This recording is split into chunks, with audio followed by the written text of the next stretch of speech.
আসসালামু আলাইকুম রহমতুল্লাহি ওবরকাতুহু। সম্মানিত দর্শক, সাম্প্রতিক সময়ে রাষ্ট্রপতি শাহাবুদ্দিন চুপ্পু এবং প্রধানমন্ত্রী তারেক রহমান সাহেবের মধ্যে যে সম্পর্ক, এই সম্পর্ক নিয়ে ভীষণ রকম আলোচনা হচ্ছে, ক্ষেত্র বিশেষে সমালোচনা হচ্ছে। সাম্প্রতিক সময়ে কালের কণ্ঠের সাথে রাষ্ট্রপতি শাহাবুদ্দিন চুপ্পুর একটি সাক্ষাৎকার এটি সারা দেশকে তোলপাড় করে ফেলেছে এবং রাষ্ট্রপতি শাহাবুদ্দিন চুপ্পু খোলামেলাভাবে যে সকল কথাবার্তা বলেছেন, তাতে করে গত ১৭ মাসের যে সরকার, সেই সরকারের খাতগুলো, ঘাগুলো সব যেন দগদগে হয়ে সামনে চলে এসেছে। এবং তিনি যেভাবে জনগণের দৃষ্টি আকর্ষণ করেছেন এবং যেভাবে তিনি জনগণের মধ্যে উত্তেজনা ছড়িয়ে দিয়েছেন, তাতে করে বেশিরভাগ জনমত তার পক্ষে এবং ডক্টর মোহাম্মদ ইউনূসের বিরুদ্ধে জনরোষ রীতিমতো ফুঁসে উঠেছে। রাষ্ট্রপতি শাহাবুদ্দিন চুপ্পুর এই সাক্ষাৎকারের পর অনেকে নড়ে চড়ে বসেছেন যে তিনি এই সময়টাতে সাক্ষাৎকার কেন দিলেন? আওয়ামী লীগের বুদ্ধিতে, কোনো গোয়েন্দা সংস্থার বুদ্ধিতে, নাকি বিএনপির গ্রিন সিগন্যালে? হতে পারে নানা কৌশল। সেই কৌশল কি? এই বিষয়গুলি নিয়ে আলোচনা করব। তার আগে বলে নেই যে শাহাবুদ্দিন চুপ্পু সাহেবের সঙ্গে তারেক রহমান সাহেবের সাম্প্রতিক যে অন্তরঙ্গ সম্পর্ক, বেশ কয়েকটি রাষ্ট্রীয় অনুষ্ঠানে তারা পাশাপাশি বসেছেন, পাশাপাশি হেঁটেছেন, একে অপরের সঙ্গে করমর্দন করেছেন। বিশেষ করে পিলখানা হত্যাকাণ্ডের অনুষ্ঠানে বনানী কবরস্থানে যখন রাষ্ট্রপতি গেলেন, তখন তারেক রহমান সাহেব সেখানে দাঁড়িয়েছিলেন প্রায় ৮ মিনিট রাষ্ট্রপতির জন্য। এটি নিয়ে সবাই বলার চেষ্টা করেছেন যে হা হা হা, শহীদ জিয়া রক্ত বলে কথা, বেগম জিয়া রক্ত বলে কথা, ভদ্রতা কাকে বলে? তিনি আওয়ামী লীগ দলীয় একজন রাষ্ট্রপতি, তার জন্য ৮ মিনিট দাঁড়িয়ে থাকলেন, তার সম্মানে তাকে আগে এগিয়ে দিলেন, তার সঙ্গে হাত করমর্দন করলেন, হ্যান্ডশেক করলেন। এটা নিয়ে তারেক রহমান সাহেবের যারা লোকজন গুণমুগ্ধ, তারা প্রশংসায় ভাসছেন যে না, নেতা তো এরকমই হওয়া উচিত। অন্যদিকে যারা শাহাবুদ্দিন চুপ্পু সাহেব তাকে একটু সমালোচনা করতে চান, তারা টিটকারি করার চেষ্টা করছেন যে তারেক রহমান সাহেব তিনি রাজকীয় ব্যক্তিত্ব নিয়ে তিনি করমর্দনের জন্য এক হাত বাড়িয়ে দিয়েছেন, আর শাহাবুদ্দিন চুপ্পু সেই হাত ২ হাত দিয়ে চেপে ধরেছেন। এটা আন্তরিকতা হতে পারে, এটা আনুগত্য হতে পারে, এটা মিনতি হতে পারে, এটা আকুতি হতে পারে, হোয়াট এভার মেবি। তো তারেক রহমান সাহেবের সঙ্গে তার কোনো কালে এরকম সম্পর্ক ছিল না, বা সম্পর্ক থাকার কোনো কারণ নেই, রিজন নেই, যে কারণে তিনি ওইরকম একটা পরিবেশে, একেবারে শোকবহ একটা পরিবেশে, তাও আবার কবরস্থানে, যেন তেন জায়গায় নয়, কবরস্থানে দাঁড়িয়ে তিনি তারেক রহমান সাহেবের ২ হাত, মানে নিজের ২ হাত দিয়ে তারেক রহমান সাহেবের ১ হাত চেপে ধরবেন। গদগদ হয়ে কি বলেছেন আমরা জানি না। আর যারা সমালোচক তারা বলার চেষ্টা করছেন, বাপু গো, আমাকে একটু রেখে দেয়া যায় না, বা আমাকে একটু রেখে দাও গো, বা আমাকে রাখলে তোমাদের অনেক কল্যাণ হবে। এই জিনিসগুলো টিটকারি করছে মানুষ। যেহেতু কথা হচ্ছে, রাষ্ট্রপতিকে নিয়ে কথা হচ্ছে, তারেক রহমান সাহেবকে নিয়ে কথা হচ্ছে, হ্যান্ডশেক নিয়ে কথা হচ্ছে, কাজে এই বিষয়গুলো নিয়ে খোলামেলা কিছু কথা বলা দরকার। ইতিমধ্যে পেপারে এসেছে যে উদ্বোধনী রাষ্ট্রপতি সংসদ রেখেছেন এবং সংসদের উদ্বোধনী অনুষ্ঠানে রাষ্ট্রপতি ভাষণ দেবেন। তো এক্ষেত্রে যেটা ট্র্যাডিশন, সেটি হলো রাষ্ট্রপতি যে ভাষণটি দেন এটি মন্ত্রী পরিষদ বিভাগ তৈরি করে দেয়, ক্যাবিনেট ডিভিশন তৈরি করে দেয়। আর ক্যাবিনেট ডিভিশন তৈরি করে সাধারণত সরকারের কথা, বিএনপি সরকারের কথা। সবাই বলাবলি করছে যে এবারের ভাষণে জুলাই আগস্ট বিপ্লবের সময়টিতে শেখ হাসিনা এবং তার বাহিনী, তার তাবেদার, তার ছাত্রলীগ, যুবলীগ, আওয়ামী লীগ যে নির্মমতা চালিয়েছে, যে গুলি করেছে, সেটাকে সাহিত্যের ভাষায় হৃদয় বিদারক করে সুন্দর একটি রচনা লিখে সেটি রাষ্ট্রপতিকে দিয়ে পাঠ করানো হবে। এটি রাষ্ট্রপতির জন্য খুবই বিব্রতকর। তিনি ছাত্রলীগের বাই প্রোডাক্ট, মুক্তিযোদ্ধা, এবং শেখ হাসিনা তাকে অনেক মহব্বত করে ওই পদে বসিয়েছেন।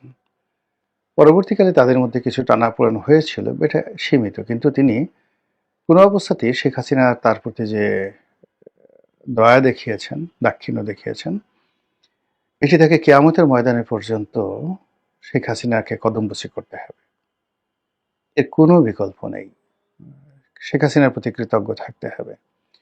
তো যে কোনো কিছুর বিনিময়ে শেখ হাসিনার বদনাম করা, বলা, যে কোনো রাষ্ট্রীয় কালচারের অধীনে থেকে তাকে এই কথাগুলো বলা তার জন্য রীতিমতো অবমাননাকর, কষ্টকর এবং নিজের বর্জ্য নিজে খাওয়ার মতো ঘৃণ্য একটি কাজ হয়ে যাবে। এখন এই কাজ করতে কি তিনি বাধ্য? মোটেও নয়। তিনি নতুন সরকার আসছে, তিনি পদত্যাগ করতে পারেন, পদত্যাগপত্র তিনি জমা দিতে পারেন, এমনকি তিনি বলতে পারেন যে নতুন রাষ্ট্রপতি নিয়োগ না হওয়া পর্যন্ত তিনি সংসদের অধিবেশন ডাকবেন না এবং নতুন রাষ্ট্রপতির হাতে ক্ষমতা হস্তান্তর করে তারপর তিনি যাবেন আর নতুন রাষ্ট্রপতি সংসদে বিদায়ী ভাষণ দেবেন। এটা তার জন্য কোনো বিষয় নয়। আর তিনি যখন গতানুগতিক এই কাজগুলো করবেন, আলটিমেটলি তার মুখ দিয়ে শেখ হাসিনার কথা বলতে হবে, তার বিরুদ্ধে কথা বলতে হবে এবং তার নিজের কর্মকাণ্ড সম্পর্কেও তাকে বাজে কথা বলতে হবে। এখন তিনি এই কাজটি কেন করবেন, এটা তার ব্যক্তিগত বিষয়। ২ নম্বর হলো যে বিএনপি কেন তাকে দিয়ে এই কাজটি করাতে চাচ্ছে। যদি নেতিবাচক অর্থে আমরা ধরি, তাহলে বলতে পারেন যে এটা বিএনপির এক ধরনের উৎসব। মানে কোনো সন্তানকে দিয়ে যদি তার পিতাকে গালি দেওয়া যায়, তারপরে কোনো কন্যাকে দিয়ে যদি তার মাকে গালি দেওয়ানো যায়, কোনো জামাতাকে দিয়ে যদি তার শ্বশুরকে চর থাপ্পড় মারা যায়, এটা দেখতে যারা এই কাজটি করান তাদের জন্য ভীষণ রকম আনন্দদায়ক এবং এটি অসাধারণ একটি দৃশ্য তাদের জন্য। তো সেই কাজটি বিএনপি যদি করাতে পারে, শেখ হাসিনাকে তারা গালাগালি করলেন না, তারা কিছুই বললেন না, তারা বরং রাষ্ট্রপতিকে দিয়ে বলালেন এবং সব ক্ষোভ, ক্রোধ এগুলো রাষ্ট্রপতির উপর গিয়ে পড়লো। আওয়ামী লীগের লোকজন বলবে হায় হায় স্যা স্যা, এত বড় একটা বেঈমান। মির্জাফর তো অনেক ভালো ছিল, মোশতাক তো অনেক ভালো ছিল, মোশতাক কার্যত বঙ্গবন্ধুকে তো এভাবে গালাগালি করে নাই। তো এই চুপ্পু কি করলো, আমরা কি করলাম, সি সি সি সি সি, এই ধরনের কথাবার্তা হতে থাকবে এবং চুপ্পু সাহেবের শরীর ভালো, স্বাস্থ্য ভালো, তিনি হয়তো আরো দীর্ঘদিন জীবিত থাকবেন। আর রাষ্ট্র ক্ষমতা কি জিনিস, এটি কচুর পাতার পানির মতো, আজ আছে তো কাল নেই। এই যে ইনুস সাহেবের এত ক্ষমতা আজ নেই, শেখ হাসিনার এত ক্ষমতা আজ নেই, তারেক রহমান সাহেবের এত ক্ষমতা কাল যে থাকবে, নট লাইক দ্যাট। আবার যে তারেক রহমান সাহেব চলে গেছিলেন, তিনি ফিরে এসেছেন, আবার যে আওয়ামী লীগ চলে গেছে সে যে আবার আসবে না, তাও তো কোনো গ্যারান্টি নেই। তো সেক্ষেত্রে আওয়ামী লীগ যদি আসে, তাহলে তারেক রহমান সাহেবের আগে এই যে তাদের যে চুপ্পু সাহেব, এদেরকে ডলা দেবেন বেশি। চুপ্পু সাহেব এবং চুপ্পু সাহেবের মধ্যে যারা আছেন তাদেরকে ডলা এমনভাবে ডলা দেবেন, পাটার উপরে রেখে পুতা দিয়ে মরিচ যেভাবে বাটে ওইভাবে বাটনা দেবে যদি শেখ হাসিনা জীবিত থাকে, এবং সেটা চুপ্পু সাহেব খুব ভালো করে জানে। ফলে এখানে চুপ্পু সাহেবকে একটা ঝুঁকি নিতে হচ্ছে, ভীষণ রকম ঝুঁকি নিতে হচ্ছে, এবং সেই ঝুঁকিটা তিনি যে নিচ্ছেন বা নিবেন, এটা এমনি এমনি তিনি নেবেন না। তিনি এত বোকা ব্যক্তি নন।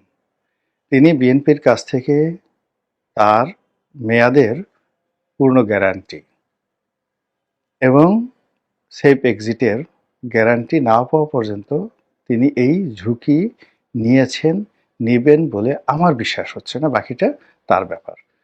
এটা গেল চুপ্পু সাহেবের ব্যাপারে কথা। দ্বিতীয়ত হলো যে শাহাবুদ্দিন চুপ্পুকে রেখে দেওয়াটা তার মেয়াদ পর্যন্ত কিংবা এরপরেও সে যদি বিএনপিতে যোগ দেয়, অসুবিধাটা কি? কত মানুষ যোগ দিচ্ছে না? আমিও তো বিএনপিতে যোগ দিয়েছিলাম, সমস্যা কি? এতে সুবিধা হলো বহু। আমি এখানে ৭টা সুবিধার কথা বলছি, আসলে এখানে শত শত সুবিধা রয়েছে। সেই সুবিধা হলো যে গত ১৭ মাসে যে কর্মকাণ্ডগুলো ঘটেছে, সেই কর্মকাণ্ডের ধারাবাহিকতা একটা নির্বাচন হয়েছে।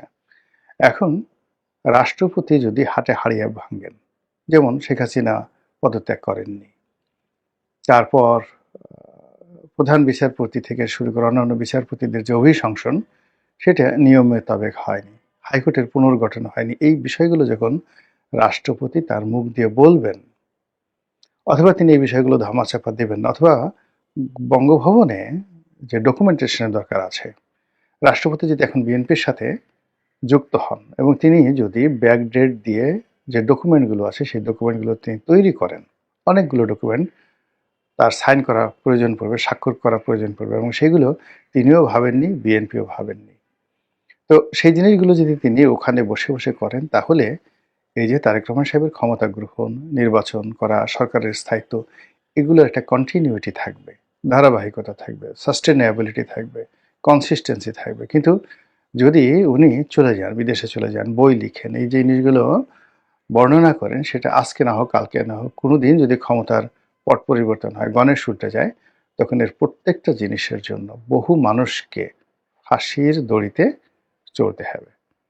বোঝার চেষ্টা করেন, শেখ হাসিনা পুরো যে সংবিধানকে যেভাবে সংশোধন করে গিয়েছিলেন, তাতে করে মানে রাষ্ট্রদ্রোহিতা এবং সংবিধান লঙ্ঘনের ব্যাপারে যে সকল মারাত্মক অপরাধের কথা বলা হয়েছে এইগুলো, এছাড়া প্রায় 137টি যে অধ্যাদেশ জারি হয়েছে, সেই অধ্যাদেশের ভূত ভবিষ্যৎ, এর বাইরে এই যে নির্বাচনের আগে পরে যে ঘটনাগুলো ঘটেছে এবং নির্বাচন নিয়ে, নির্বাচন ইঞ্জিনিয়ারিং নিয়ে যে সকল কথাবার্তা শোনা যাচ্ছে, তাতে করে শাহাবুদ্দিন সাহেবকে রেখে যদি অনেক কিছু ছাই চাপা দেওয়া যায়, ধামা চাপা দেওয়া যায়, সেটা বিএনপির জন্য হয়তো নিরাপদ। অন্যদিকে জনাব চুপ্পু যেভাবে তারেক রহমান সাহেবের প্রতি আনুগত্য দেখাচ্ছেন, আন্তরিকতা দেখাচ্ছেন, তারপরে ওনাকে দেখতেও তো বেশ অন অ্যাভারেজে বাংলাদেশে লোকদের যে চেহারা, উনি চশমা পরলে, কোট পরলে, হাঁটলে রাষ্ট্রপতির মতোই মানায়। তারেক রহমান সাহেবের পাশে যে হেঁটে যাচ্ছিলেন, তাকে কিন্তু রাষ্ট্রপতি সাহেবের মতোই মানায়। কিন্তু এখানে যদি আপনি ইয়াজউদ্দিন সাহেবকে ধরেন, এমনকি জিল্লুর রহমান সাহেব ছিলেন একটু খাটো লোক, এমনকি হামিদ সাহেব ছিলেন, সেই তুলনায় মানে আমাদের যে শাহাবুদ্দিন চুপ্পু, অনেকটা উনি নায়কের মতো, দেখতেও সুন্দর, লম্বা চূড়া, গায়ের রঙও ভালো, মানে মানে এটা মানায়, একটা রাষ্ট্রপতি, একটা দেশের রাষ্ট্রপতি, সেটা মানায়। বঙ্গভবনের বাসিন্দা রূপে তাকে বেশ মানিয়ে গেছে। তাহলে তারেক রহমান সাহেবের পাশে যদি এরকম একজন রাষ্ট্রপতি থাকেন, যার একটা ভালো ব্যাকগ্রাউন্ড আছে, তিনি ডিস্ট্রিক্ট জাজ ছিলেন, আইনের ব্যাকগ্রাউন্ড আছে, রাজনীতির ব্যাকগ্রাউন্ড আছে, আর তিনি বুক ফুলিয়ে বলতে পারবেন যে দেখো দেখো আমি কত উদার, যে আমি আওয়ামী লীগের যে রাষ্ট্রপতি তাকে রেখে দিয়েছি। এটাই হলো বিএনপির সৌন্দর্য। তো এই প্রচার এবং প্রোপাগান্ডা করার জন্য, কথা বলার জন্য, তার সঙ্গে সঙ্গে অনেকগুলো বিষয় ধামা চাপা দেওয়ার জন্য, অনেকগুলো বিষয় ছাই চাপা দেওয়ার জন্য যদি বিএনপি সিদ্ধান্ত নেয় যে রাষ্ট্রপতি চুপ্পুকে আরও কিছুদিন রেখে যাবেন, রেখে দিবেন, তাহলে এই যে লোকজন যেটা সন্দেহ করছে যে রাষ্ট্রপতি হয়তো আওয়ামী লীগের সঙ্গে বেইমানি করেছে বা বেইমানি করতে যাচ্ছে, তাহলে সেটি হয়তো দালিলিক রূপ পাবে। আবার অন্যদিকে যদি রাষ্ট্রপতিও ঠিক নিজের সেফ এক্সিট থেকে শুরু করে অন্যান্য বিষয়ে চিন্তা ভাবনা করে, সেক্ষেত্রে তার জন্য একটা বিকল্প, যে সে যদি একটা সুযোগ পায়, তাহলে সুযোগ কে না নেয়, তিনিও সেই সুযোগ নিয়ে নিতে পারেন। তো দেখা যাক, রাজনীতি চলছে, জটিল কুটিল চাল চলছে একের পর এক, এবং কোন চালে কোন মন্ত্রী এমপি, কোন রাজা বাদশাহ কুপকাত হয়, আর কোন চালে রাজা রক্ষা পায়, সেটা এখন দেখার বিষয়। মহান আল্লাহ আমাদের সবাইকে হেদায়েত দান করুন এবং হেফাজত করুন। আসসালামু আলাইকুম ওয়া রাহমাতুল্লাহি ওয়া বারাকাতুহু।